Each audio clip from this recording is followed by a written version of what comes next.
విడిపించము. ఆయన విడిపించుచున్నాడు. ఆయన మనల్ని విడిపించబోచున్నాడు. హల్లెలూయా. నాలుగా కొన్ని చెరల్లో, కొన్ని ఇబ్బందుల్లో, కొన్ని ఆటంకాల్లో ఏమో విడిపించబడలేక, దాని నుంచి బయటికి రాలేక ఏదేనూ కావచ్చండి. అది ఎలాంటి రకమైన శోధనైనా, అది ఎలాంటి రకమైన బందీకానైనా, ఇన్ని రోజులు నువ్వు విడుదల పొందలేకపోయి ఉన్నావేమో, ఈ రోజు ఆయన నాకు ఇచ్చినటువంటి మాట, గత రాత్రి నేను ప్రార్థించగా ఆయనతో అన్నాడు, ఆయన విడిపించబోచున్నాడు. నేను అప్పు చెప్పాను ఇశ్రాయేలు జనాంగాన్ని, నేనే చెరకు అప్పు చెప్పాను, నేనే విడిపించుచున్నాను, అదే విడిపించాను. ఇశ్రాయేలు జనాంగాన్ని ఎలాగైతే విడిపించున్నాను, ఇదిగో నా బిడ్డలను కూడా నేను అలాగనే విడిపించబోతున్నాను. రకాల చెరల్లో నుంచి, బందీకానాల్లో నుంచి, ఆ బంధకానాల్లో నుంచి దేవుడు మనల్ని విడిపించబోతున్నాడట. చూడండి, ఇర్మియా గ్రంథము 31వ అధ్యాయం 11వ వచనం. ఇర్మియా గ్రంథం 31వ అధ్యాయం 11వ వచనం. యెహోవా యాకోబు వంశస్థులను విమోచించుచున్నాడు, వారి కంటే బలవంతుడైన వాని చేతిలో నుండి వారిని విడిపించుచున్నాడు. హల్లెలూయా, హల్లెలూయా. వాని కంటే బలవంతుడైన వాడి చేతిలో నుంచట ప్రభు మనల్ని విడిపించబోతున్నాడు. బలవంతుడైన చేతులు. ఇన్ని రోజులు నిన్ను మించిన బలం ఏదైతే ఉందో, నిన్ను మించిన స్వరమే కావచ్చు, నిన్ను మించిన మాటే కావచ్చు, నిన్ను మించిన వాడు, నిన్ను అనగదొక్కాలని చూస్తున్నటువంటి ఆ బలవంతుడి చేతిలో నుంచి నిన్ను మించిన వాడిని మించిన వాడు నిన్ను విడిపించబోతున్నాడు. నిన్ను మించి ఇన్ని రోజులు కూడా నీ బలమును దాటి, నీ చేతిని దాటి, నీ యొక్క సామర్థ్యాన్ని దాటి అపవాదిగాడు నిన్ను అనేక విధాలుగా పడతలేని చూస్తాడు. అందుకని అన్నాడు, బలవంతుని చేతిలో నుంచి నేను లాగబోతున్నాను. మామూలుగా కాదు, నువ్వు బలవంతుని చేతిలో బందీకానాల్లో ఉండిపోయావు. బలవంతుని యొక్క వాడి మాటల్లో, వాడి యొక్క ఆలోచనలో నువ్వు ఇమిడిపోయి ఉన్నావు గనక, ఇరుక్కుపోయి ఉన్నాడు గనక, దాసుడిగా మార్చబడ్డావు గనక, ఇదిగో ఇశ్రాయేలు జనాంగము ఐగుప్తు చెరలో ఎంతో బందీకానాల్లో ఉండిపోయింది, ఎంతో దాస్యములో ఉండిపోయింది. అసలు కనిపించాలని వివరించినటువంటి ఆ బంధకాల నుండి, ఆ చెరలో నుంచి విడిపించిన నేనే ఈ రోజున ఆ బలవంతుని చేతిలో నుంచి, నువ్వు ఏ బలవంతుడి చేతిలో చిక్కుకొని ఉన్నావో ఆ బలవంతుడి చేతిలో నుంచి నేను నిన్ను విడిపించబోతున్నాను. ఎటువంటి శరీరాశులైనటువంటి బలవంతుడి చేతులను చిక్కుకొని ఉన్నావో, లోకాశలని బలవంతుడి చేతిలో చిక్కుకొని ఉన్నావో, లేదంటే ఆలోచనలు, ఊహలని ఆ బలవంతుడి చేతిలో చిక్కుకొని ఉన్నావు చూసావా, లేదంటే ప్రార్థన చేయలేనటువంటి ఆ బలవంతుడి చేతిలో నుంచి నిన్ను విడిపించబోతున్నాను. మామూడి చేతిలో నుంచి కాదు, బలవంతుని చేతిలో నుంచి ఆయన నిన్ను విడిపించబోతున్నాడు. నన్ను చూసో, మన స్టేటస్ ని చూసో, మనం వేసుకున్న తెల్లబట్టలను చూసో కాదచ్చా, ఆయనను చూసి ఆయన మనల్ని విడిపించబోతున్నాడు. వాడిని చూసి నిన్ను మించిన వాడి చేతిలో నుంచి, వాడిని మించిన బలము కలిగిన మన యెహోవా నిన్ను విడిపించబోతున్నాడు. హల్లెలూయా. అసలు నీ పక్షంగా ఎవడు లేడని వాడు విజృంభించేశాడండి. ఆలోచనలోనే కానీ, ఇవన్నీ తలంపుల్లోనే కానీ, ఊహల్లోనే కానీ, ఇగో నీ చుట్టుపక్కల ఎవరు లేరులే, నువ్వు మాట్లాడొచ్చు, నీ చుట్టూ ఎవరు లేరు, నువ్వు చెయ్యొచ్చు, నీ మనసులోకి ఏమన్నా వాళ్ళు వచ్చి తొంగి చూస్తారా, నువ్వు మాట్లాడొచ్చు అనే కొన్ని బంధకాలలో నిన్ను ఇరికించేశాడు. ప్రభువునకు దగ్గర కానివ్వకుండా కొన్ని చెరల్లో, కొన్ని చెరసాల వంటి సమస్యల్లో, కొన్ని శోధనలో నువ్వు ఇరుక్కుపోయి ఉన్నావచ్చ. ఇరుక్కుపోయి ఉంటే ఆ బందీఖానాల నుంచి ప్రభు నిన్ను విడిపించబోచు ఉన్నాడు. హల్లెలూయా. విడిపిస్తానని చెప్తున్నాడు. కానీ విడిపించాలంటే ముందుగా మనం ఏం చేయాలి చూడండి. మార్కు శుభవార్త 3వ అధ్యాయం 27వ వచనం. మార్కు సువార్త 3వ అధ్యాయం 27వ వచనం. ఒకడు బలవంతుడైన వానిని మొదట బంధించితేనే తప్ప ఆ బలవంతుని ఇంట చొచ్చి వాని సామాగ్రి దోచుకొననేరడు. హల్లెలూయా, హల్లెలూయా. ముందుగా వాడి బంధిస్తేనే తప్ప వాడి లోపల నీ సామాగ్రి ఏమైతే దాచిపెట్టాడు చూసామా, నీ యొక్క తలంపులే గాని, నీ ఆలోచనలే గాని, నీ యొక్క అభిషేకంలే గాని, ఇదిగో నీ యొక్క మనోనేత్రములు తెరవబడే ఆత్మ దేవుడు నీకు ఇచ్చినాడు. అది వాడితో దొంగలించి వాడి సామాగ్రి దాచిపెట్టాడట. నువ్వేం చేస్తున్నావు? అయ్యా నాకు మనోనేత్రం తెరవండి అయ్యా, నేను అన్ని భాషలు మాట్లాడాలి ప్రభా, నేను అభిషేకం పొందుకోవాలయ్యా, ఎలా మాట్లాడాలి, ఎలా నడవాలి నాకు నేర్పించాయి అని ప్రార్థన చేస్తున్నావు. కానీ దేవుడు అంటున్నాడు, బలవంతుని బంధించితేనే తప్ప వాడి దగ్గర ఉన్న సామాగ్రిని నువ్వు దొంగలించలేవు. నువ్వు వాడిని బంధించాల ముందు వాడి యొక్క మాటల్ని, వాడి కుయుక్తుల్ని నువ్వు వాడి ఆచరణలో ఉంటూనే, అయ్యా నేను అది చేయాలి ప్రభా, నేను ఇలా మాట్లాడాలి ప్రభా, నేను ఇలా నడవాలి ప్రభా అంటే ప్రభు అంటున్నాడు, నువ్వు అలా మాట్లాడడానికి కాదు, ముందు వాడి ముందు బంధించాలా, వాడి ముందు బంధించితేనే బలవంతులను బంధిస్తేనే లోపలికి రాగలరు. బలవంతుడైన అపవాదిగాడు దొంగలించిన నీ సామాగ్రి ఉంది చూసావా, వాడి దగ్గర దాచబడి ఉన్నది ఆ సామాగ్రి. నీ దగ్గరికి రానివ్వకుండా కొన్ని కుయుక్తులు కొన్ని సామాగ్రి వేస్తున్నాడు నీ మీద. ఆ సామాగ్రిని దొంగలించి వాటిని వెరగొట్టాలన్నా, వాటిని ధ్వంసం చేయాలన్నా నువ్వేం చేయాలా? వాడిని ముందు బంధించాలా. నీ ప్రార్థనతోటి, నీ ఉపవాసముతోటి, నీకు ఉపవాస ప్రార్థన చేస్తే సంఖ్యలట తెంచివేయబోతాయి. ఎటువంటి బలమైన శోధనైనా సరే అండి, అది తెంచి వేయబడాలి ఉపవాస ప్రార్థనే. ఉపవాసం ఉండి ఏం చేస్తాను, కొంతమంది ఉపవాస ప్రార్థన అని చెప్పి వెళ్ళిపోయి పల్లికి 16 గంటలు పని చేసుకొని డ్యూటీ చేసుకొని వస్తావు. అది నీకా? అది నువ్వు ఉపవాసం ఉండంటే నువ్వు తిండి మానేసినంత మాత్రాన వాడిని జయించలేవు. వాడిని బంధించాలా అంటే కొన్ని ఆయుధాలు నీకు కావాలా, కొన్ని శక్తులు నీకు కావాలా, కొంత బలం నీకు కావాలా. ఆ బలం ఎక్కడి నుంచి వచ్చిందంటే ఉపవాస ప్రార్థన. ఓన్లీ ఉపవాసం కాదు, ఓన్లీ ఉపవాసంతో నీకు బలం వచ్చేది. ఉపవాసం చేసేసి అమ్మ నేను రాగ్జావు మాత్రమే తాగుతున్నా, మజ్జిగ మాత్రం తాగుతున్నా, జ్యూస్ మాత్రమే తాగుతున్నాను, ఇక నేను ఆయన జయించేసేయాలి, ఈ రోజుతో ఇక సమస్యలన్నీ కొట్టుకుపోవాలి. ఏడ కొట్టుకుపోతాయండి? అదే కృష్ణానదను వేసి చెత్తంతా కొట్టుకోవడానికి ఆడు కొట్టుకుపోవాలి, ఆడు బంధించబడాలంటే ఏం చేయాలి? ఉపవాసము ప్లస్ ప్రార్థన, ఈ రెండు ఉంటేనే వాడు బంధించగలుగుతాడు. వాడు బంధించాలంటే ఉపవాసం ఉండాలా, ప్రార్థన ఉండాలా. ప్రార్థన లేకుండా చాలా మంది ఉపవాసం చేస్తున్నారు. మరి అది ఏం ఉపవాసం అండి? అది ప్రభువునికి ఇష్టమైన ఉపవాసం కాదు కదా. ఆడు బలవంతుడట. వాక్యమే సెలవిస్తుంది, బలవంతులను బంధించాలంటే ముందుగా వాడి యొక్క సామాగ్రిని తీసుకొని వెళ్ళాలంటే వాడిని నువ్వు బంధించాలి. నువ్వు బంధించాలంటే వాడు బలవంతుడు, మామూలు సామాగ్రి చిన్న వాడు కాదాడు, బుడ్డ పిల్లాడు కాదాడు, వాడు బలమైన వాడు, బలవంతుడు గనక ఆ బలవంతులను బంధించాలంటే ఈ బలవంతులను ఆశ్రయించాలి. ఈ బలవంతుడైన యెహోవాను ఆశ్రయించగా వాడిని ముందు తున్నకలగా చేసిన ప్రభువు అన్నాడు ఆయన, నేను విడిపించుచున్నాను. మన అంశం కూడా ఆయన విడిపించుచున్నాడట. మన వల్ల, మన శక్తి వలన, మనం చేసే అరాకరు ఉపవాస ప్రార్థనలు, మనం చేసే 6 నిమిషము మోకాల ప్రార్థనకు కాదట. ఆయన అంటున్నాడు, ఇన్నాళ్ళ నీ యొక్క బాధను చూసి, ఇన్నాళ్ళు నువ్వు భరించినటువంటి శ్రమను చూసి నేను విడిపించుచున్నాను. నేను విడిపించుచున్నాను కనుక నువ్వేం కలిగి ఉండాలి? ఓర్పు కలిగి ఉండు, సహనం కలిగి ఉండు. కొంతమంది ఓర్పు లేక ఏమండి దాన్ని సహించుకోలేక ఏం చేస్తా ఉంటారంటే ఆ యొక్క జరగదులే, కవ్వదులే, నేను ఇలాగే చెప్తూ ఉంటారు, వీళ్ళకి ఏముంది పనా పాట, మనం వేసే 100 రూపాయల కాలం కోసం వీళ్ళు ఎలాగే మాట్లాడుతూ ఉంటారు అని చెప్పి అనుకుంటారు. కానీ ఆయన అన్నాడు, ఓర్పుతోటి సహించిన వాడు కిరీటమును పొందుకోవాలి. బంధించాలంటే నీకు ప్రార్థన అవసరం అయి ఉన్నది. ఆ ప్రార్థన నీ సహాయం అవ్వట్లేదేమో, నీ వల్ల అవ్వట్లేదేమో.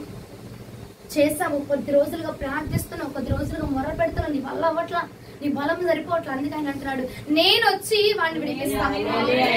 ఆయన వచ్చి విడిపించి నీకు విజయాన్ని దయచేయబోతున్నాడు. ఆయన విడిపించి నిన్ను గెలిపించబోతున్నాడు. ఆయన కాపాడి నిన్ను గెలిపించబోతున్నాడు. హల్లెలూయా, హల్లెలూయా. ఒకసారి ఇర్మియా గ్రంథము 31వ అధ్యాయం 10 నుంచి 13 వచనాలు ఒక్కసారి చదవండి తల్లి. ఇర్మియా గ్రంథము 31వ అధ్యాయం 10 నుంచి 13 వచనం. జనులారా, యెహోవా మాట వినుడి, దూరమైన ద్వీపముల్లోని వారికి దాన్ని ప్రకటింపుడి. ఇశ్రాయేలులను చెదరగొట్టిన వాడు వాని సమకూర్చి గొర్రెల కాపరి తన మందను కాపాడునని తెలియజేయుడి. యెహోవా యాకోబు వంశస్థులను విమోచించుచున్నాడు. వాడి కంటే బలవంతుడైన వాని చేతిలో నుండి వారిని విడిపించుచున్నాడు. వారు వచ్చి సియోను కొండ మీద ఉత్సాహధ్వని చేస్తారట. యెహోవా చేయు ఉపకారమును బట్టి గోధుమలను బట్టి ద్రాక్షారసమును బట్టి హైలమును బట్టి గొర్రెలకును పశువులకును పుట్టు పిల్లలను బట్టి సమూహముగా వచ్చెదరు. వారికనెన్నటికి కృషింపక నీళ్లు పారు తోట వలె నుందురు. వారు దుఃఖమునకు ప్రతిగా సంతోషమిచ్చి వారిని ఆదరించదును. విచారమును కొట్టివేసి వారికి ఆనందమును కలగజేతును గనుక కన్యకలను యవ్వనులను వృద్ధులను కూడి నాట్యమందు సంతోషించెదరు. హల్లెలూయా, హల్లెలూయా. ప్రభువునకు మహిమ కలుగును గాక. దుఃఖం ఏమవుతుందట? సంతోషముగా మార్చబడబోతు. ఇన్నాళ్ళని దుఃఖం, ఇన్నాళ్ళని ప్రయాస ఆయన చూచి ఉన్నాడండి. ఆయన చూడక మాట్లాడుట ఆయన పైవచనంలో మీరు చూస్తే ఆయన అంటున్నాడు, ఇశ్రాయేలుని అప్పచెప్పిన వాడిని నేనే, ఆ బందీఖానాల్లోనికి, ఆ చెరలోనికి అప్పచెప్పింది నేనే. ఈ రోజు నేనే వాడిని విడిపించుచున్నాను. ఈ రోజు నేనే వాడిని కాపాడబోతున్నాను. ఏ చెరలోకి అయితే వెళ్ళి ఉన్నావో, ఏ ఒక ఇబ్బందులకు నువ్వు వెళ్ళి ఉన్నావో, ప్రార్థన చెయ్యాలనుంది కానీ చేయలేకపోతున్నావు. ప్రార్థనతో దేవుడితో ఎక్కువగా గడపాలనుంది, నీకు ఆశ ఉంది, తప్పనుంది, కోరుకుంది, కానీ అది క్రియల్లో పెట్టలేకపోతున్నావు కదా.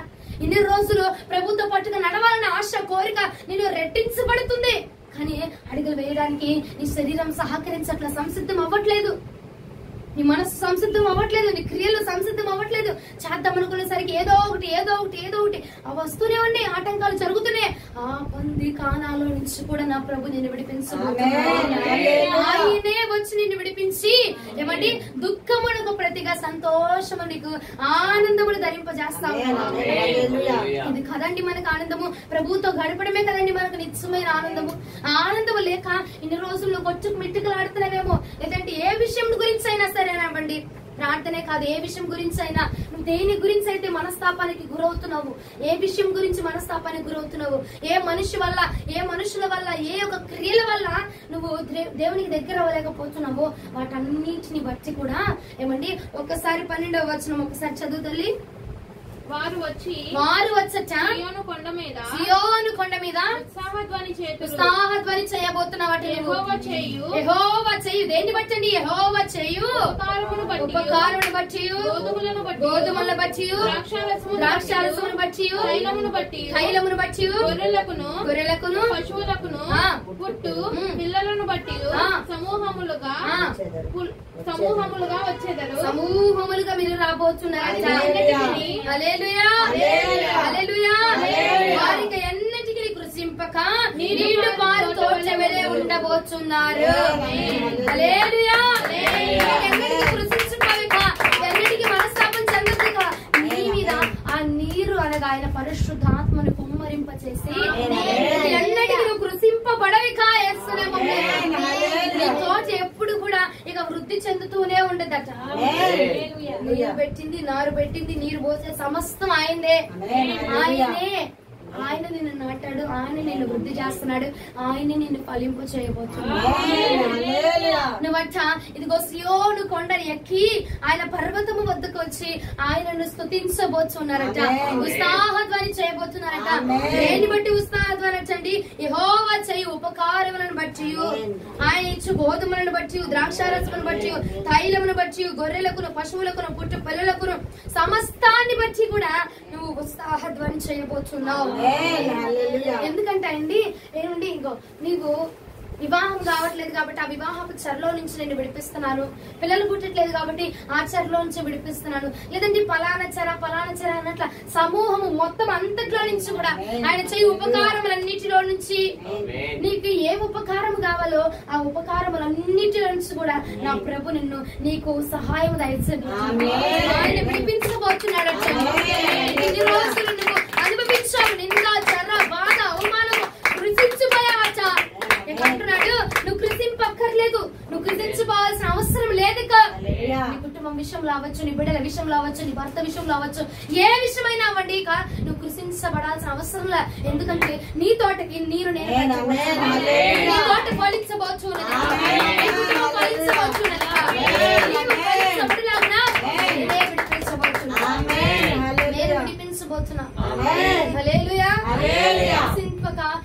నీ యొక్క బాధలో, శోధనలో, ప్రతి విషయంలో అదిగో 12వ వచనం అసలు ఎంత చక్కగా ఉందో చూడండి. సియోను కొండ మీదకి వచ్చేట్టు నువ్వు ఉత్సాహధ్వని చేయబోతున్నావు. దేన్ని బట్టమా? దేవుడు చేసే ఉపకారం. ఆయన నీకు వాక్యం, అయ్యా వాక్యం నాకు అర్థం కావట్లేదు, వాక్యం నిలబడలేకపోతున్నా అంటే ఆయన ఇచ్చినాడు నీకు గోధుమలను నేను కట్టబోతున్నాను. హల్లెలూయా.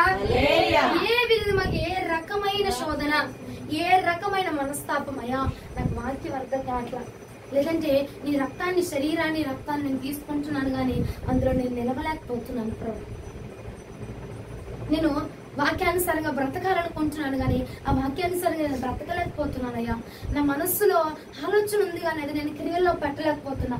నీ వద్దకు నేను దగ్గరగా రావాలని నేను హత్తుకోవాలనుకుంటున్నాను కానీ అది జరగట్లేదు ప్రభా. నేను చేయలేకపోతున్నాను, నేను అనుభవించలేకపోతున్నాను ప్రభా అని చెప్పి నువ్వు బాధపడుతున్నా. అది ఏ రకమైన కృంగుదల అవ్వని, అది ఏ రకమైన చర్య అవ్వని, ఏ రకమైన బానిసత్వమే అవ్వని, ఏ విషయం గురించి నువ్వు కృషించిపోతున్నావు చూసావా, ఏ విషయం గురించి నువ్వు మనస్తాపానికి గురవుతున్నావు చూసావా, పలానా వ్యక్తి అయ్యా, పలానా బిడ్డల ప్రభా నేను మేలు చేస్తున్నా నాకు కీడే వస్తుంది. కొంతమందికి అండి మనం మేలే చేస్తాం, మంచిగా మాట్లాడుతూ ఉంటాం. ఇప్పుడు ఒక తల్లి కన్నా బిడ్డలే ఒక రీతిగా ఉండట్లేదు. అలాంటిది మన చుట్టూ ఉన్నవారు ఒకే రీతిగా ఉంటారు, ఒకే రీతిగా ఆలోచిస్తారు అనుకోవడం మన భ్రమ. మనం ఏమనుకుంటామంటే ఆ భ్రమలో మనవాడే కదా, మనం చెప్పింది మన మనసులో ఉన్నది వాడు అర్థం చేసుకుంటాడు అని చెప్పి నువ్వు చెప్పి తిరిగి ఏం చేస్తున్నావు, మోసపోతున్నావు. నువ్వు వాడికి మేలే చేస్తున్నా నీకేం తిరిగి వస్తుంది, కీడే వస్తుంది. నువ్వు మంచిగా చెప్తున్నావు, వాడు ఏం చేస్తున్నాడు, నేను చేతగాని వాళ్ళ చూస్తున్నాడు. మనము మేలుకే వెళ్తున్నానండి, కీడే జరుగుతుంది. అందుకే అన్న అంటున్నాడు ఏ చెరైనా అవని నువ్వు అనుభవిస్తున్న మనస్తాపానికి, నీకు వచ్చేసిన ఆ మనసులో ఉన్న బాధకి నువ్వు కృషించిపోకు. నీ తోటకి నీరు పెట్టి తోటకి నీరు పెట్టి యజమానిగా నేను ఉండబోతున్నాను. నీ తోటకి యజమానిగా నేనుంటే ఇక ఎవడు ఏ దొంగ వచ్చి ఇగో పలానా కాయని తీసుకెళ్తాడు, పలానా ఆకుని తీసుకెళ్తాడు, పలానా మొక్కని తీసుకెళ్తాడు, నువ్వు బాధపడాల్సిన అవసరం. నీ తోటకి యజమాని నేనేగా ఉండబోతున్నాయి. హల్లెలూయా, ప్రభువునకు మహిమ కలుగును గాక. నీ చర్ర నా ప్రభు తొలగించునుగా. ఇర్మియా గ్రంథం 31వ అధ్యాయం 24వ వచనం ఒకసారి చదువు తల్లి. అలసి ఉన్న వారి ఆశనట పరిశుద్ధను, కృషించిన వారిని అందరినీ నింపుదును. ఏం చేస్తారటండి, కృషించిన వారిని ఏం చేస్తారు, కృషించిపోయేవాక నువ్వు ఆశ లేక లేదంటే ఏది ఎటువైపు నుంచి నీకు అక్కడ లేదు, ఇక అవ్వదు, ఇక్కడ జరగదు, ఇక నిరుత్సాహం. కానీ అక్కడ ఒక మొలకలు ఆశ ఉంది నీకు, ఆశ కలిగి ఉన్నావు కనుక కృషించిపోయి ఉన్నావు. ఆశ ఉంది కానీ కృషించిపోతున్నావు. లెగవాలి, ప్రభు కోసం లెగాలి, ప్రభు పరిచయం చేయాలని ఆశ ఉంది నీకు. కానీ ఏం చేస్తున్నావు, పరిస్థితులను బట్టి కృషించిపోతున్నావు.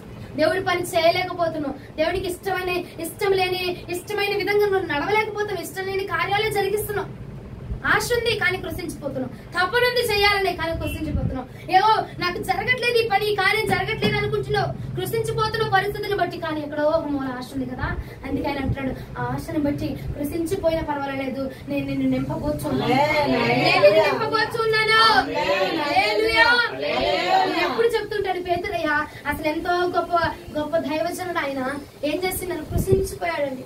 రాత్రి అంతా శ్రమ పడ్డాడు, రాత్రి అంతా ప్రయాసపడ్డాడు, ఉదయానికి ఏమీ రాల, ప్రతిఫలం ఏమీ లేదు, కృషించిపోయాడు. కానీ ఎక్కడో చిన్న మూల ఆశ ఉంది, ఒకటి కాకపోతే ఒక చాపైన పడిద్దయ్యా అన్న ఆశ ఉంది కనుక ఆ ఆశని దేవుడు పట్టుకొని ఏం చేశాడని ఆ వాళ్ళ నిండా నింపేసి ఉన్నాడు. ఈ ఆశ గోరంతే ఉందేమో, చిన్న ఆశ ఉందేమో కానీ కృషించిపోతున్నాం. ఆశ ఉంది కానీ కృషించిపోతున్నాం. పరిస్థితులను బట్టో, జరుగుతున్న క్రియలను బట్టో, ఆ మనుషులను బట్టో, వాళ్ళ మాటలను బట్టో నువ్వు కృషించిపోతా ఉంటావు. కానీ ఆశ ఉంది కదా నీకు, ఆ ఆశను విడిచిపెట్టి బాగా పరిచయం చేయాలన్న ఆశ ఉందేమో, దేవుని పని జరిగించాలని ఆశ ఉందేమో, దేవుళ్ళ ఎదగాలని ఆశ ఉందేమో, వాక్యానుసారంగా బ్రతకాలని ఆశ ఉందేమో, పరిచర్య కరెక్ట్ అయిన సరైన రీతిలో చేయాలని ఆశ ఉందేమో. ఆశను నా ప్రభు తృప్తిపరచబోతున్నాడు. ఆయన కృషించిన వారిని నేను నింపబోతున్నాను. మరలా చదువుతలే ఆ మాట ఒకసారి.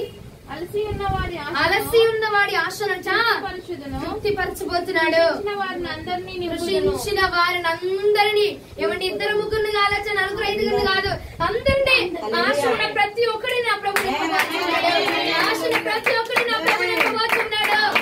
ఆశ కలిగి ఉండి చాలంతే, విశ్వాసముతో ఆశ కలిగి నా ప్రభు ఎన్నటికైనా కార్యం జరిగిస్తాడు.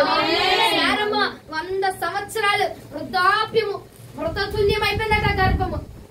ఏమండి, ఆశను తృప్తిపరిచాడు, వాగ్దానం చేశాడు నా ప్రభు నెరవేర్చబోతున్నాడు. అందుకే మనం పాడాం కదా, వాగ్దానములానిచ్చి నెరవేర్చు వాడువు నీవే, వాగ్దానములానిచ్చి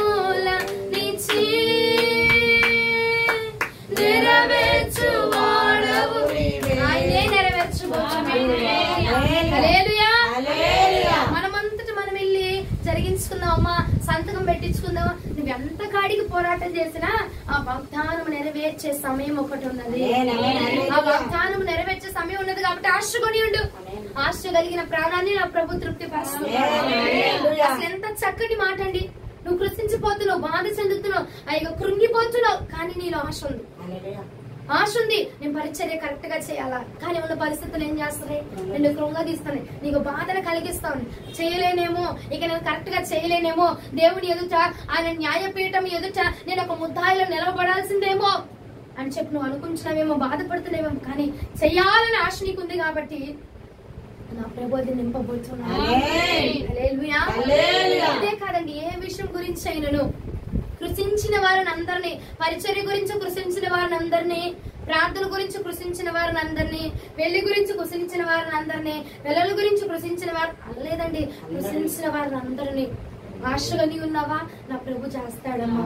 ఏ మూల నీకు ఆశ ఉన్నా, నా భర్త నా ప్రభు మారుస్తాడు, నా బిడ్డలు నా ప్రభు మారుస్తాడు, నా కుమారుని మారుస్తాడు, నా కుమారుని మారుస్తాడు, నా పరిచర్య విధానాన్ని మారుస్తాడు. అయ్యా నేను శ్రేష్టమైనది చేయాలయ్యా, నేను ఒక బానిసత్వం ఉండకూడదు, ఎలా పడితే అలా కాదు, నీకు ఇష్టమైనది నేను చేయాలి ప్రభా, నీకు ఇష్టమైనది నేను అడుగులు వేయాలి ప్రభా, నా జీవితంలో నీ చిత్తాన్ని బయలుపరచని ఒక ఆశ కలిగి ఉన్నావా చాలు. ఆశను బట్టి నా ప్రభు నిన్ను నింపబోతున్నాను. హల్లెలూయా. కృషించిన వారిని అందరినీ కూడా అండి, కృషించిన వారిని అందరినీ. అసలు చెప్పాలంటే మహానుభావుడు యోబు గారు ఏమండి, ఆయన యోబు గారు దేవుడు ఇశ్రాయేలు జనాంగములకు ఎత్తి శోధన పంపించింది ఎవరండి? దేవుడే. యోబు గారి మీదకి శోధన పంపించింది ఎవరండి? దేవుడే పంపించున్నాడు. ఆఖరికి కృషించిపోయిన, కృంగిపోయిన, నీరసిల్లిపోయిన ఏమండి ప్రాణమును మరలా తిరిగి తెప్పరిల్లింపజేశాడండి యెహోవా.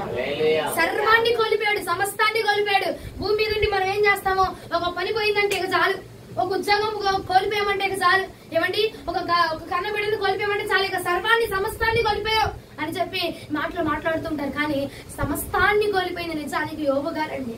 బిడ్డల్ని కోల్పోయాడు, భార్యని కోల్పోయాడు, సమస్తాన్ని, కుటుంబాన్ని కోల్పోయాడు, ఉన్న ఆస్తిని, ఉన్న సంపదను మొత్తాన్ని, ధాన్యాన్ని అంతటినీ కోల్పోయాడు.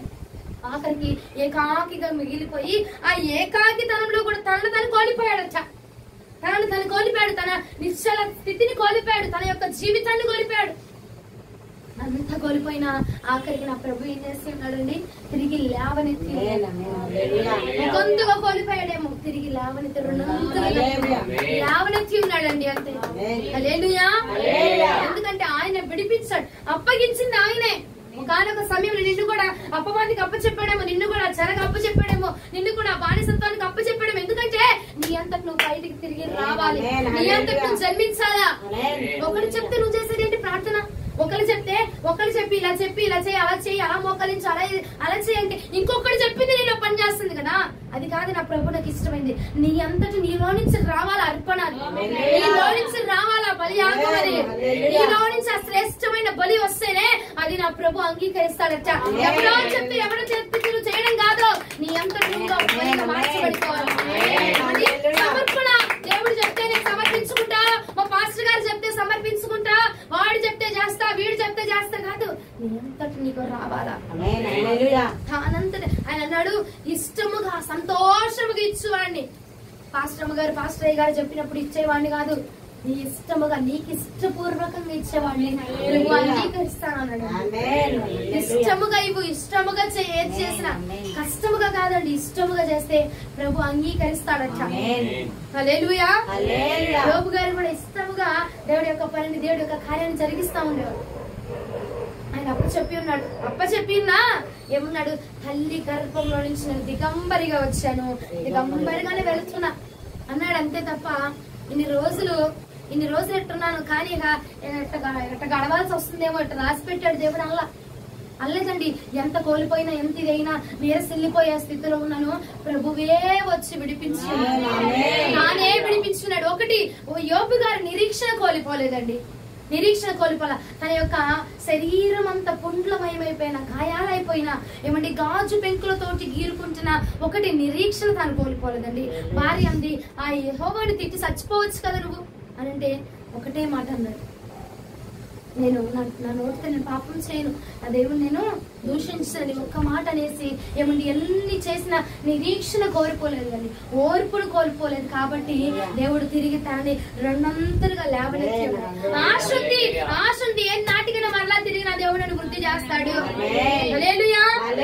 ఏ నాటికైనా నా దేవుడు నన్ను మరలా తిరిగి ఫలింపజేస్తాడంతే అన్న ఆశ నీకుంటే నా ప్రభు యోబుని తిరిగి లేవనెత్తినట్టు నిన్ను కూడా లేవనెత్తాడు.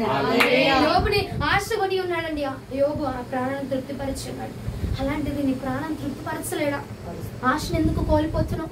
ఇక నేను చేయలేనేమో, ఇక నా వల్ల అవ్వదు, ఇక ఇది జరగదు, ఎందుకు అలాంటి మాటలు? ఎందుకు నువ్వు కృంగిపోతున్నావు, కృషించిపోతున్నావు? ఆయన అన్నాడు ఆశగా నువ్వు కృషించిపో, ఆశ కలిగి ఉండు చాలు, నీ ఆశను బట్టి నేను తృప్తి పరుస్తానన్నాడు.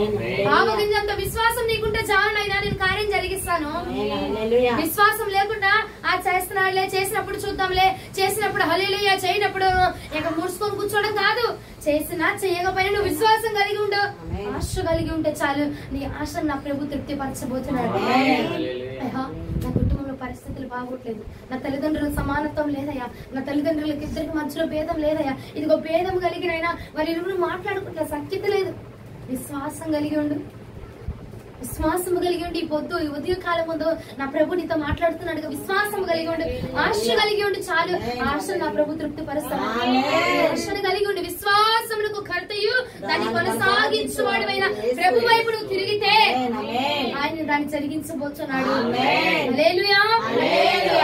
గవర్నమెంట్ వారి మీద ఆశ పడతావు, పింఛని 60 ఏళ్ళు వస్తే పింఛన్ వచ్చింది, 50 ఏళ్ళు వస్తే పింఛన్ వచ్చింది అని ఆశ కలిగి ఉన్నావే, అలాంటిదండి అంతకి ఆ యొక్క అధిపతులకు మించిన అధిపతి, ఆ న్యాయవాదులకు మించిన న్యాయవాది వైపు ఒక్కసారి నువ్వు తిరిగి చూడగలిగితే గనక దాన్ని మించిన న్యాయం నా ప్రభు నీ పట్ల యోబు గారికి 2 జరిగించి ఉన్నాడండి. 2 ఏం చేసినా నీ ఇష్టపూర్వకంగా చేస్తున్నాడు. చెయ్యాలి, చెందాలి, వెళ్ళాలి, అలా చేయలేదు, ఇష్టపూర్వకంగా జరిగించున్నాడు గనక దేవుడు. చూడండి యోబు గ్రంథం 42వ అధ్యాయం 12వ వచనం. యోబు గ్రంథం 42వ అధ్యాయం 12వ వచనం. యెహోవా యోబును మొదట ఆశీర్వదించినంత కంటే మరి అధికముగా ఆశీర్వదించెను. అతనికి 14,000 గొర్రెలను చాలు. మొదట ఆశీర్వదించిన దానికంటే మరి అధికముగా ఆశీర్వదించానంట. మొదట కోల్పోయింది తిరిగి తీసుకొని ఇవ్వలేదు. ఎందుకంటే ఆయన నిరీక్షణ కలిగి ఉన్న వారిని, ఆశగొనిన వారినండి ఆయన అవమానపరచడు, ఆయన సిగ్గుపరిచే దేవుడు కాదండి. ఆయన యోబు ఆశగొని ఉన్నాడు, ఏ నాటికైనా నా ప్రభు వచ్చి నన్ను లేవనెత్తుతాడు. నేను పొరతగుంటలోనే ఉన్నానేమో, ఏ నాటికైనా నా ప్రభు వచ్చి నన్ను పైకి లేవనెత్తుతాడు. నేను ఈ యొక్క వ్యాధితో నేను బాధపడుతున్నానేమో, పర్వాలేదు, మనుషులు నన్ను పట్టించుకోపోయినా నా ప్రభు వచ్చి నన్ను పైకి లేవనెత్తుతాడు అని నిరీక్షణ కలిగి ఉన్నాడు. నిరీక్షణ కలిగి ఉండవా?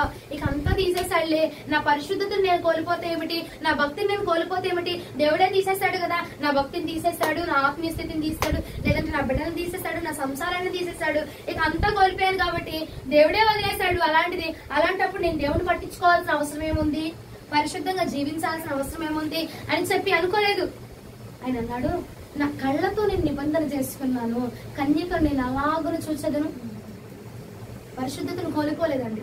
దేవుడు నన్ను విడిచిపెట్టాడు కదా, ఇక నాకు దేవునితో సంబంధం ఏముంది అని అనుకోలేదు. నిరీక్షణను కోల్పోకుండా ఆయన్ని పట్టుకొని వెంబడించి ఉన్నాడు, క్రీస్తుని పట్టుకొని నడుచున్నాడు. కాబట్టి ఆయన అన్నాడు, నేను నిన్ను విడిపించుతున్నాను యోబు, 2 అంతులుగా నేను ఆశీర్వదించబోతున్నాను, అధికముగా, మొదట నీకున్న దానికంటే అధికముగా నేను ఆశీర్వదించబోతున్నాను. ఈ ఉదయ కాలం నువ్వు చేయాల్సింది ఒకటే, ఓర్పు కలిగి ఉండు, ఆశ కలిగి ఉండి చాలు, నీ ఆశను నా ప్రభు తృప్తి పరచబోతున్నాను. కొంతమంది వీరుడు శూరుడు బలమైన వాళ్ళు ఏమనుకుంటారంటే, ఏమంటే నన్ను బట్టే దైవజనులు ఏం చేస్తారు, విడుదల జరిగిందనుకో, నన్ను చూడగానే విడుదల, అపవాది గడి కొనుక్కు నన్ను చూస్తే, నాలాంటి వాడిని చూస్తే, నాలాంటి దైవజనులు చూస్తే అపవాది గడి కొనుక్కు, ఆడు షేక్ అయిపోతాడు, మిల్క్ షేక్ అయిపోతాడని మాట్లాడుతూ ఉంటారు. కాదండి, మనల్ని చూసి కాదు, అపవాది గడి వణుకుతుంది, మనల్ని చూసి కాదు. చూడండి ఇర్మియా గ్రంథం 46వ అధ్యాయం 15వ వచనంలో ప్రభు మాట్లాడుతున్నారు. ఎవరిని చూసట చదువుదండి. 46వ అధ్యాయం 15వ వచనం. ఇర్మియా గ్రంథము 46వ అధ్యాయం 15వ వచనము. నీలో ఆ. బలవంతులైన వారేలా ఆ. తుడుపు పెట్టబడుచున్నారు. ఆ. యెహోవా వారిని తోలివేయుచున్నాడు గనుకనే వారు నిలువకున్నారు. యెహోవా వారిని తోలివేయుచున్నాడు గనకనే వాడిని ముందు నిలవలేకపోతున్నాడు అంతే. హల్లెలూయా. మన బలం గుట్టు, మన బలం బట్టు, లేదంటే మన సామర్థ్యాన్ని బట్టు, మనం చేసే ఉపవాస ప్రార్థనలు బట్టు, లేదంటే నీ ముఖం నా ముఖం ప్రార్థన చేయగానే ఏదో వెలిగిపోతుందని అని చెప్పి కాదు అపవాది వాడిని నిన్ను చూసి పారిపోయేది. ఆ బలవంతుడిని తరిమి కొట్టేది నేనే. యెహోవా వాడిని తరిమి కొట్టుచున్నాడు గనక వాడి నీ ముందు నిలవలేకపోతా ఉన్నాడు. హల్లెలూయా. హల్లెలూయా. నేను మాట్లాడాను జరిగిపోయింది, నేను చెప్పాను జరిగిపోయింది, ఏమండి నేను చేశాను జరిగిపోయింది, నా ముఖం చూస్తాడు అందుకే ఆడు పరిగెత్తుకుంటూ వెళ్ళిపోయాడు కాదు. నీ ముఖము వెనక ఉన్న యేసు ప్రభు వాడిని చూస్తున్నాడు కాబట్టి, ఆయన చూస్తాడు కాబట్టి వాడు పరిగెలట్టగలుగుతున్నాడు. ఆయన చూస్తాడు కాబట్టి వాడు పరిగెడుతున్నాడు. ఆయన చూస్తాడు కాబట్టి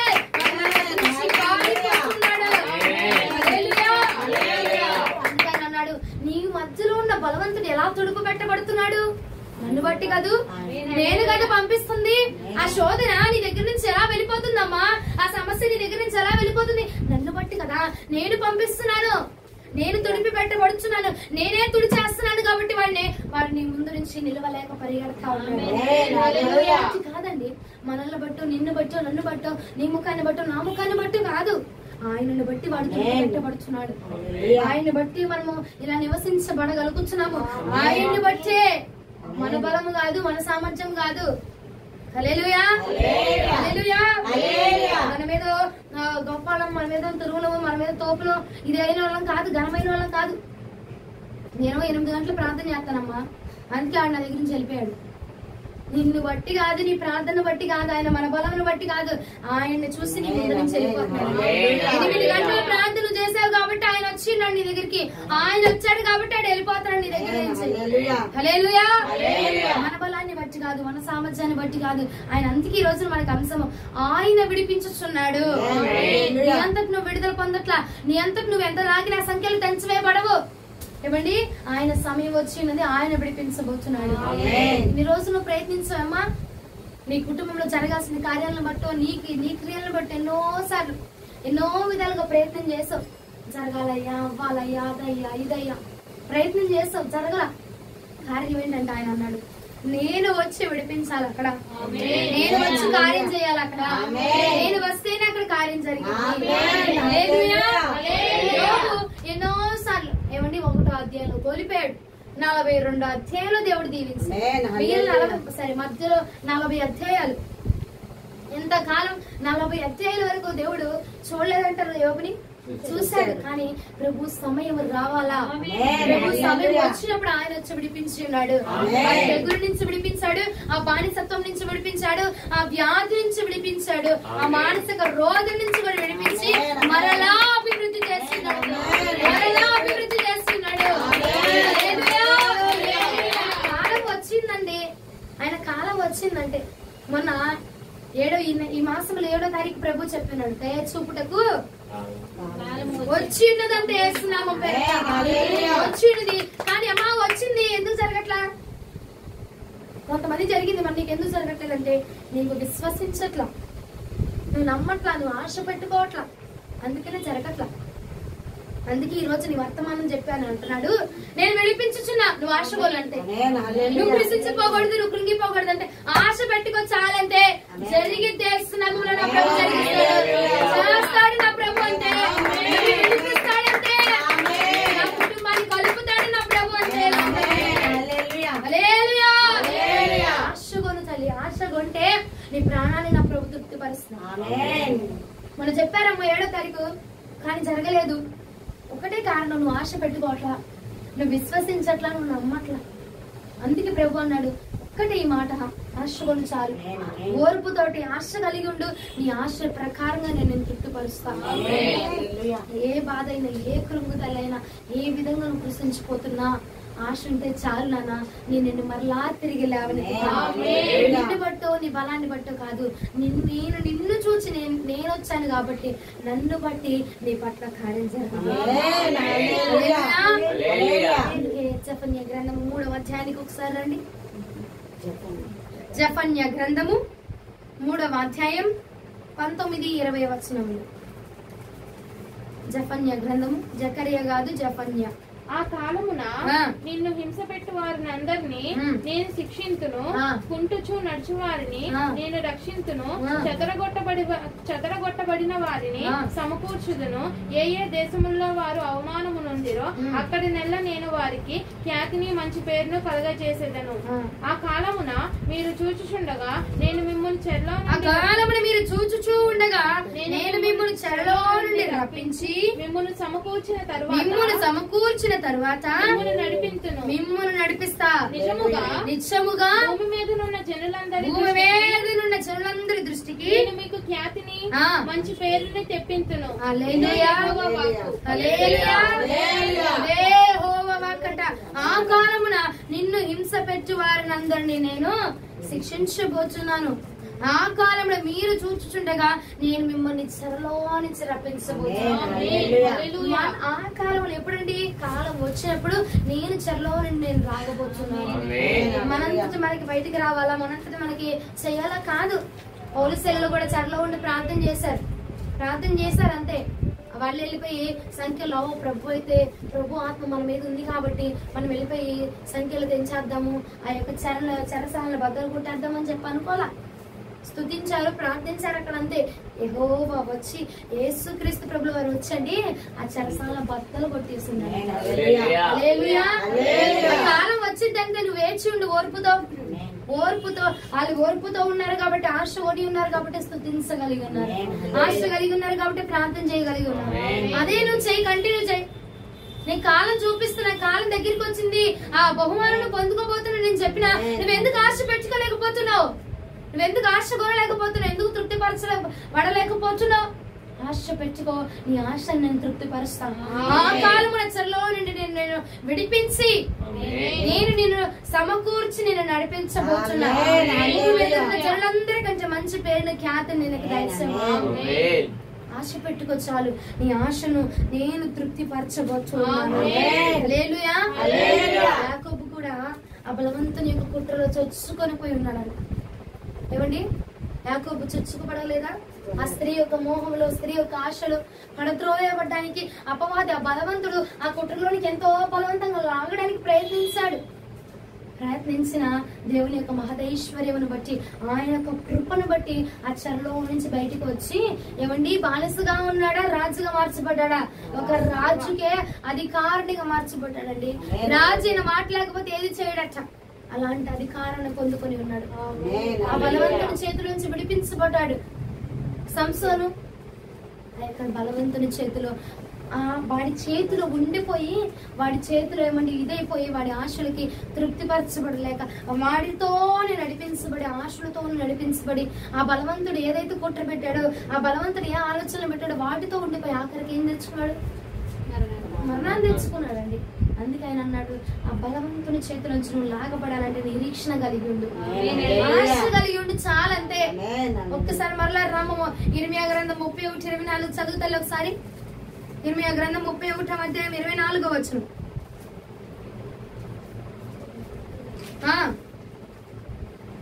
31వ అధ్యాయం 24. అలసి ఉన్న వారి ఆశను తృప్తిపరచుదును, కృషించిన వారిని అందరినీ నింపుదును. అలసి ఉన్న వారి ఆశను ఇన్ని రోజులు ప్రయత్నం చేసి అలసిపోయావు. నీ ఆశను నా ప్రభు తృప్తిపరుస్తాడు. ఆశ పెట్టుకో చాలంతే. ఆశ పెట్టుకుంటే నేను నింపుతాడు. ఆశ ఉంటే నింపుతాడు. నీ మనసులో ఉన్న ఆశను బట్టి ఆ ఆశ సామర్థ్యం ఎంత మేరకు ఉంది, దాని కొలత ఎంత ఉంది, దాని స్ట్రాంగ్నెస్ ఎంత ఉంది, దాన్ని చూసి దాని ప్రకారంగా నేను నింపునుగాక. హల్లెలూయా. ఇప్పుడు రండి, 1 తెస్సలోనియులకు రాసిన పత్రిక 1వ అధ్యాయం 5వ వచనము. మీ నిమిత్తము మేము మీ ఎడల ఎట్టివారమై ఉంటిమో మీరు ఎరుగుదురు. ఇంకా పరిశుద్ధాత్మ వలన కలుగు ఆనందముతో గొప్ప ఉపద్రవమందు మీరు వాక్యమును అంగీకరించి మిమ్మల్ని ప్రభువును పోలి నడుచుకొనిన వారినైతిరి. కాబట్టి మాసిదోనియాలోను అకయాలోను విశ్వాసులందరికీ మాదిరి 184.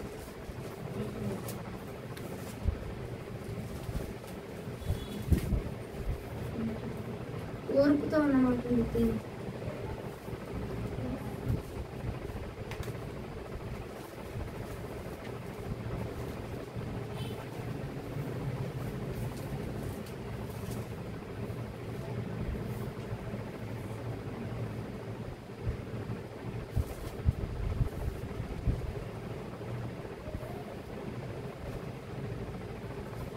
నిరీక్షణతో కూడిన ఓర్పును, ఉమ్, ఉమ్. విశ్వాసముతో కూడిన ఎక్కడ ఎన్నో వచ్చు? మొదటి దశలోనికులు 1:2. విశ్వాసంతో కూడిన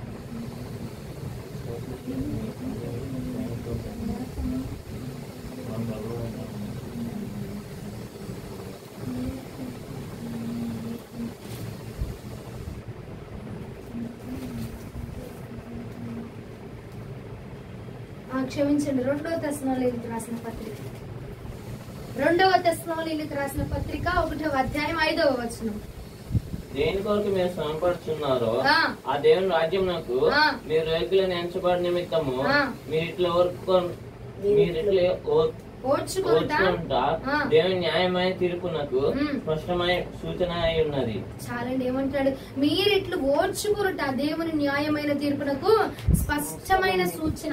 నువ్వు ఓర్చుకోవాలంటే, ఓర్చుకుంటే ఆ రాజ్యంలో వెళ్ళే ఆ తీర్పులు నువ్వు స్పష్టముగా నువ్వు ఆ కిరీటంలో పొందుకోవచ్చు. ఆ రాజ్యంలోనికి మనం వెళ్ళాలంటే ఈ శ్రమ దేని కొరకు మీరు శ్రమ పడుచున్నారు? ఆ దేవుని రాజ్యములకు మీరు యోగ్యులని ఎంచబడి నిమిత్తముగా మీరు ఓర్చుకోనండి చాలు. దేనికోసం నువ్వు శ్రమ అనుభవిస్తున్నావు? ఆ రాజ్యం కోసమే కదా. దానికోసమే శ్రమ అనుభవిస్తున్నావు కాబట్టి కొంచెం ఓర్చుకో, కొంచెం ఓర్పును కలిగి ఉండు. మనము ఎంత శ్రమ పడినా, ఎంత ప్రయాసపడినా దేనికోసము? ఆ రాజ్యం కోసమే కదా. ఆ రాజ్యంలో వెళ్లి ప్రభుతో పాటుగా నువ్వు ఆనందించడం కోసమే కదా. దానికోసమే నువ్వు చేస్తున్నావు, దానికోసమే ఆరాధిస్తున్నావు, దానికోసమే ప్రయాసపడుతున్నావు, దానికోసమే పరిశుద్ధంగా జీవిస్తున్నావు. కాబట్టి కొంచెం ఓర్చుకో చాలు. ఆ ఓర్పు స్పష్టం అవ్వబోతున్నది కొద్ది కాలం. ఆ ఓర్పు కొద్ది కాలంలో స్పష్టంగా రాబోతుంది. కాబట్టి ఓర్చుకోవడం నేర్చుకో చాలు. ఓర్పు కలిగి ఆశ పెట్టుకో చాలు. నేను నీ ఆశను తృప్తి పరుస్తాను. హల్లెలూయా, హల్లెలూయా. వాక్యం అర్థమవుతున్నాను. హల్లెలూయా. నువ్వు దానికోసమే ప్రయాసపడుతున్నావు. ఏది చేసినా, ఎంత చేసినా మన ప్రయాస దేనికోసం అండి? ఆ రాజ్యంలో ప్రభు వారితో పాటుగా ఆయన స్తుతించాలనే కదా, ఆయనతో పాటుగా కలిసి ఉండడానికి కదా. కాబట్టి ఎన్నొచ్చినా, ఏది జరిగినా ఓర్పు కలిగి ఉండు, ఆశ పెట్టుకోచాలు. ఈ రెండు నువ్వు చేస్తే నేను నిన్ను విడిపించబోతున్నాను. అంశం చెప్పావు, ఆయన విడిపించబోతున్నాడు. మరి నువ్వేం చేయాలా? ఓర్పు కలిగి ఉండు. నువ్వేం చేయాలా? ఆశ పెట్టుకోవాలి. దేని గురించి అయినా నా ప్రభు చేస్తాడన్న నిరీక్షణ, ఓర్పు, సహనం కలిగి ఉంటే నా ప్రభు నీ పట్ల అద్భుతములు చేయను. ఇంకొక వ్యక్తిని చూపించండి, ముగించేస్తాను. 2వ సమూయేలు రాసిన పత్రిక, క్షమించండి, 2వ సమూయేలు 22వ అధ్యాయం, 2వ సమూయేలు గ్రంథం 22వ అధ్యాయం 17, 18, 19 వచ్చింది. ఉన్నత స్థలముల నుండి పత్రికలే వచ్చేస్తున్నాయి. 2వ సమూయేలు 22, 17, 18, 19. ఉన్నత స్థలముల నుండి చెయ్యి చాపి ఆయన నన్ను పట్టుకొనెను. నన్ను పట్టుకొని మహాజలరాశుల్లో నుండి తీసెను. బలవంతులకు పగవారు, నన్ను ద్వేషించువారు నాకంటే బలిష్ఠులై ఉండగా వారి వశము నుండి ఆయన నన్ను రక్షించెను. ఆపత్కాలమందు వారు నా మీదకి రాగా యెహోవా నన్ను ఆదుకొనెను. విశాలమైన స్థలమునకు నన్ను తోడుకొని వచ్చెను. హల్లెలూయా. దావీదు గారు అంటా ఉన్నారు, బలవంతుడగు పగవారు నన్ను ద్వేషించినారు, నాకంటే బలిష్ఠులై ఉండగా వారి వశములో నుండి ఆయనే నన్ను రక్షించున్నాడు. హల్లెలూయా. ఆయన రక్షించిన తరువాతే యోబు గారు ఏమయ్యాడు? 200 ఆశీర్వాదానికి యోగ్యుడిగా, పాత్రుడిగా మార్చబడ్డాడు. ఇప్పుడు దావీదు అంటున్నాడు, ఆయన నన్ను రక్షించాడు, ఆయన రక్షించాడు కాబట్టే నేను ఏమయ్యాను? ఇప్పుడు రాజుగా మార్చబడి ఉన్నాను. హల్లెలూయా. అందుకే ఈ రోజు నిన్ను రక్షించడానికి నా ప్రభు వచ్చాడు. నిన్ను రక్షించి నిన్ను ఒక ఉన్నతమైన స్థానంలో నా ప్రభు పెట్టును గాక. 19వ వచనంలో ఒకసారి చదువుమా. ఆపత్కాలమందు వారు నా మీదికి రాగా యెహోవా నన్ను ఆదుకొనెను, విశాలమైన స్థలమునకు నన్ను తోడుకొని వచ్చెను. హల్లెలూయా. ఆయన నిన్ను ఆదుకొని విశాలమైన స్థలములో నిన్ను ప్రవేశింపబెట్టబోతున్నాడు. నిన్ను ఉన్నతమైన స్థలంలో నా ప్రభు పెట్టబోతున్నాడు. నువ్వు ఉన్నతమైన స్థలంలోనికి వెళ్ళాలంటే మొదటిగా ఆయన నిన్ను రక్షించాలా, మొదటిగా ఆయన నిన్ను ఆదుకోవాలా, మొదటిగా ఆయన నిన్ను విడిపించాలా. అదే సమయం వచ్చినది ఈ రోజున. ఆయన నిన్ను విడిపించే సమయం సమయం వచ్చింది కాబట్టి ఆశీర్వాదం తృప్తిగా ఓర్పు కలిగి చాలు. ఓర్పుని బట్టి నీ యొక్క సహనాన్ని బట్టి నీ ఆశను బట్టి నా ప్రభు నేను ఉన్నతమైన స్థలంలో దావీదు అంతటి మహారాజు ఓర్పు కలిగి ఉన్నాడట. బలవంతుని చేతిలో నుంచి దేవుడు విడిపిస్తాడన్న ఓర్పుని నిరీక్షణ కలిగి ఉండి ఆయన విడిపించిన తర్వాత ఆయన పట్టాభిషేకానికి అర్హుడిగా మార్చుకున్నాడు. యోబు కూడా నిరీక్షణ కలిగి ఉన్నాడట. ఎంతో మంది దైవ సేవకులు నిరీక్షణ కలిగి ఓర్పుతోటి సహనముతోటి ఏమండి దేవుని పరిచయం కొనసాగిస్తున్నారు కనుకనే వారు దీవించబడుతున్నారు. అందరిచ్చే కానుకలను బట్టి కాదు, దీవించడాన్ని బట్టి కాదండి. దేవుడు ఆశీర్వదించితేనే ఏదైనా దేవుడు ఇస్తేనే జరిగిద్ది అక్కడ. హల్లెలూయా. అందుకే ఈ రోజు నీకు కాలం వచ్చి ఉన్నది, నిన్ను విడిపించే కాలం వచ్చి ఉన్నది. 31:24 చూస్తే ఆశ కలిగిన వాడిని తృప్తిపరుస్తాను, కృషించిన వాడిని నేను నింపుతాను. కృషించిన వారిని అందరిని నింపడానికే నా ప్రభు వచ్చి ఉన్నాడు. ఆయన నిన్ను నింపబోతున్నాడు గనక ఆయన విడుదల ఇచ్చుచుండగా నువ్వు విడిపించడానికి ఇష్టపడితే దావీదు గారు అన్నట్టుగా బలవంతుడైన చేతిలో నుంచి బలిష్ఠుడైన చేతిలో నుంచి బలిష్ఠుల చేతిలో నుంచి నా ప్రభు నిన్ను విడిపించబోతున్నాడు. ఆయనే విడిపించి నీకు జయమును కలగజేయబోతున్నాడు. ఆయనే విడిపించి నీకు సామర్థ్యాన్ని కలగజేయబోతున్నాడు. ఆయనే విడిపించి నిన్ను హెచ్చించబోతున్నాడు. హల్లెలూయా. ఆయన విడిపించుతున్నాడు కనుక నువ్వేం చేయాలా? ఓర్పు కలిగి ఉండాలి. ఆయన విడిపించుతున్నాడు కనుక నువ్వేం చేయాలా? నిరీక్షణ కలిగి ఉండాలి, ఆశ పెట్టుకోవాలా. ఒక్కసారి ఆ మాట చదువుతాలి. 31:24 చదువు. నేను అలసి ఉన్న వారి ఆశను తృప్తిపరచుదును, కృషించిన వారిని అందరినీ నింపుదును. అలసి ఉన్న వాడి ఆశను నేను తృప్తిపరుస్తాను కాబట్టి నువ్వు ఆశ పెట్టుకో. పడిపోతున్నాను పరిస్థితిని బట్టి నువ్వు కృషించిపోతున్నా ఆశ ఉంటే చాలు, నేను తిరిగి లేవనెత్తుతాను. కుటుంబము చిందరవందర అయిపోతుంది, కృషించిపోతున్నావు. అయినా ఒక ఆశ ఉందా? లేదయ్యా, ఏ నాడైనా నువ్వు నా కుటుంబాన్ని లేవనెత్తుతావు అన్న ఆశ ఉందా? ఎస్, కంపల్సరీగా నీ ఆశ నా ప్రభు నెరవేర్చబోతున్నాడు. హల్లెలూయా. అందుకే ఈ రోజు నుంచి నువ్వు పాడాలి.